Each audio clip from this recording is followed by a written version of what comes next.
दोस्तों, निर्जला एकादशी का व्रत ज्येष्ठ मास के शुक्ल पक्ष की एकादशी तिथि को किया जाता है। इस साल निर्जला एकादशी का व्रत 6 जून को रखा जा रहा है। इस दिन भगवान विष्णु की विधिवत पूजा करने के साथ निर्जला व्रत रखने का विधान है। इसके साथ ही इस दिन दान देने से कई गुना अधिक फलों की प्राप्ति होती है और समस्त पापों से मुक्ति मिल जाती है। इस दिन विष्णु जी, माँ लक्ष्मी की विधिवत पूजा करने के बाद व्रत कथा अवश्य पढ़ना चाहिए। इससे आपकी पूजा पूर्ण मानी जाती है। तो दोस्तों, आइए अब हम निर्जला एकादशी व्रत कथा का श्रद्धापूर्वक श्रवण करते हैं। एक बार भीमसेन व्यास जी से कहने लगे कि हे पितामह भ्राता युधिष्ठिर, माता कुंती, द्रौपदी, अर्जुन, नकुल और सहदेव आदि सब एकादशी का व्रत करने को कहते हैं, परंतु महाराज मैं उनसे कहता हूँ कि भाई मैं भगवान की शक्ति पूजा आदि तो कर सकता हूँ, दान भी दे सकता हूँ, परंतु भोजन के बिना नहीं रह सकता। इस पर व्यास जी कहने लगे कि हे भीमसेन, यदि तुम नरक को बुरा और स्वर्ग को अच्छा समझते हो, तो प्रति मास की दोनों एकादशियों को अन्न मत खाया करो। भीम कहने लगे कि हे पितामह, मैं तो पहले ही कह चुका हूँ कि मैं भूख सहन नहीं कर सकता। यदि वर्ष भर में कोई एक ही व्रत हो तो वह मैं रख सकता हूँ, क्योंकि मेरे पेट में वृक नाम वाली अग्नि है, सो मैं भोजन किए बिना नहीं रह सकता।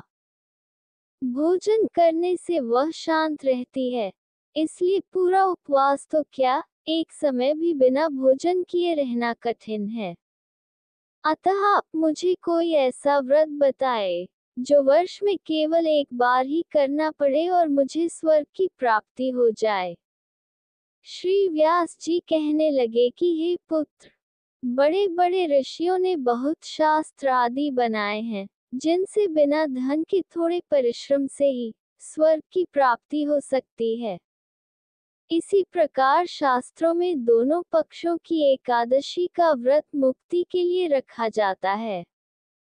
व्यास जी के वचन सुनकर भीमसेन नरक में जाने के नाम से भयभीत हो गए और कांपकर कहने लगे कि अब मैं क्या करूं?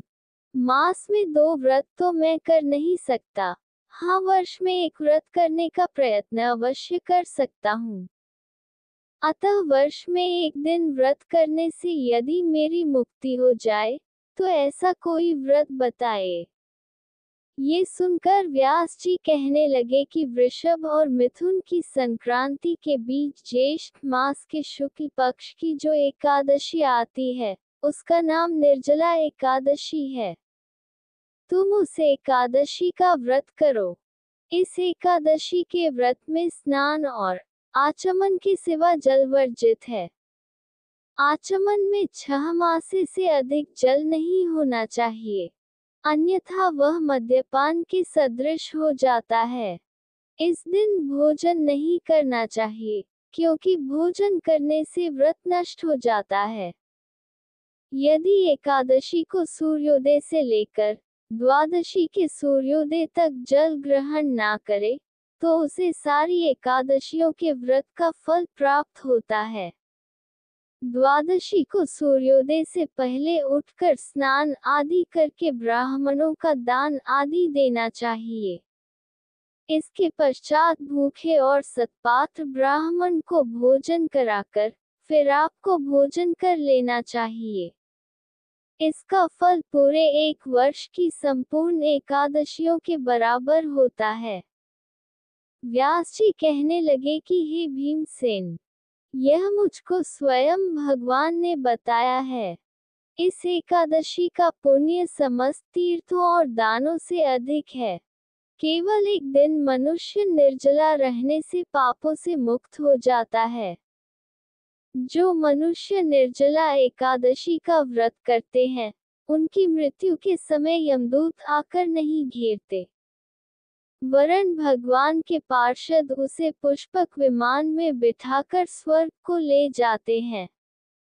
अतः संसार में सबसे श्रेष्ठ निर्जला एकादशी का व्रत है। इसलिए पूरे श्रद्धापूर्वक के साथ इस व्रत को करना चाहिए। उस दिन ओम नमो भगवते वासुदेवाय मंत्र का उच्चारण करना चाहिए और गोदान करना चाहिए। इस प्रकार व्यास जी की आज्ञानुसार भीमसेन ने इस व्रत को किया। इसलिए इस एकादशी को भीमसेनी या पांडव एकादशी भी कहते हैं। निर्जला व्रत करने से पूर्व भगवान से प्रार्थना करें कि हे भगवान, आज मैं निर्जला व्रत करता हूँ, दूसरे दिन भोजन करूँगा। मैं इस व्रत को श्रद्धापूर्वक करूँगा, अतः आपकी कृपा से मेरे सब पाप नष्ट हो जाएं। इस दिन जल से भरा हुआ एक घड़ा वस्त्र से ढक कर स्वर्ण सहित दान करना चाहिए। जो मनुष्य इस व्रत को करते हैं उनको करोड़ फल सोने के दान का फल मिलता है, और जो इस दिन यज्ञादि करते हैं उनका फल तो वर्णन ही नहीं किया जा सकता। इस एकादशी के व्रत से मनुष्य विष्णु लोक को प्राप्त होता है। जो मनुष्य इस दिन अन्न खाते हैं वे चांडाल के समान हैं, वे अंत में नरक में जाते हैं। जिसने निर्जला एकादशी का व्रत किया है वह चाहे ब्रह्म हत्या हो, मद्यपान करता हो, चोरी की हो या गुरु के साथ द्वेष किया हो, मगर इस व्रत के प्रभाव से स्वर्ग जाता है। हे कुंती पुत्र, जो पुरुष या स्त्री श्रद्धा पूर्वक इस व्रत को करते हैं उन्हें अग्रलिखित कर्म करने चाहिए। प्रथम भगवान का पूजन, फिर गोदान, ब्राह्मणों को मिष्ठान व दक्षिणा देनी चाहिए तथा जल से भरे कलश का दान अवश्य करना चाहिए। निर्जला के दिन अन्न, वस्त्र आदि का दान भी करना चाहिए। जो मनुष्य भक्तिपूर्वक इस कथा को पढ़ते या सुनते हैं उन्हें निश्चय ही स्वर्ग की प्राप्ति होती है। बोलिए भगवान विष्णु की जय। एकादशी माता की जय।